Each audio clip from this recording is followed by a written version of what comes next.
Okay, it's 11 p.m. now, so you have a major assignment due tomorrow morning. You told yourself you have to start early this time, but somehow you spend the entire time you scrolling your TikTok, watching your favorite series, and convincing yourself that you will work better under pressure. So now the panic is set on. Your coffee is ready, your laptop is open, and you are wondering, why do I keep doing this to myself? Sound familiar, right? Well, you're not alone. This is the classic cycle of procrastination, something we've all experienced at some point. But why do we procrastinate? Why do we delay things we know are important? And more importantly, how can we break free from this habit?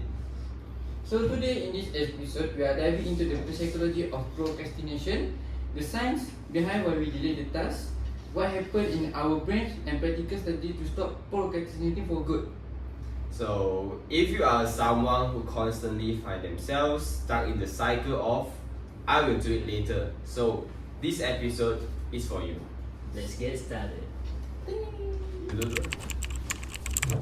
Okay, so let's start with the basics. So, what is procrastination? So, it is when we delay important tasks and do something easier or more fun instead, like watching Netflix when we should be studying. You know, it's not about being lazy, it's often linked to stress, fear of failure, or just feeling overwhelmed. But psychologists call this temporary discounting, where we choose immediate pleasure over future reward. And fortunately, procrastination actually makes things worse. The deadline still come, but now we added stress. It's a short-term escape, but a long-term of nightmare. So, why do we procrastinate? So the one reason is fear about failure. When the task field is too difficult, we will avoid it to escape the anxiety. Yes, this is common with students.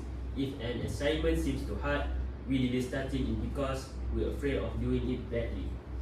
Another reason is perfectionism. If we set unrealistic standards, we feel like we're never ready to begin. So instead, we do nothing. And then the instant gratification, our brains are wired to seek quick rewards. Scrolling social media give us dopamine, which feel good in the moment, but later we regret wasting time. Yes, the problem is procrastination doesn't make the task go away. It just makes it more stressful. You know, Dennis, and here's something interesting. Procrastination isn't just a bad habit. Studies suggest it's linked to emotional regulation. We procrastinate to avoid negative emotion like boredom, frustration, or self-doubt. So in a way, procrastination is emotional self-defense, but it often backfires. Alright, now let's talk about solution, guys. One trick is the 5-minute rule. If a task feels overwhelming, just do it for 5 minutes. Most of the time, once you start, you keep going. Yes, I agree with that, Akhil. That's a great tip. Another method is the Pomodoro technique. Work for 25 minutes, then take a 5-minute break. This helps you stay focused without burnout. And also, break big tasks into smaller steps. Instead of saying I have to write a 2,000 word essay, started I will write into the introduction first. Small means good momentum. Yes, and don't forget about the accountability. Tell a friend your deadline or even set a public goal to motivate yourself. Lastly, remove distractions. Put your phone away, use website blockers, or listen to instrumental music while working. To get more insight, we asked Aslam, the psychologist, about procrastination. So procrastination is often linked to emotional regulation. People procrastinate to avoid negative feelings like stress or boredom. The key is recognizing those emotions and developing the strategy to manage them. So that's really interesting. So it's not about just time management, it's about how we handle our emotion too. Yes, self-awareness is the key. The more we understand why we procrastinate, the better we can stop it. So guys, what have we learned today?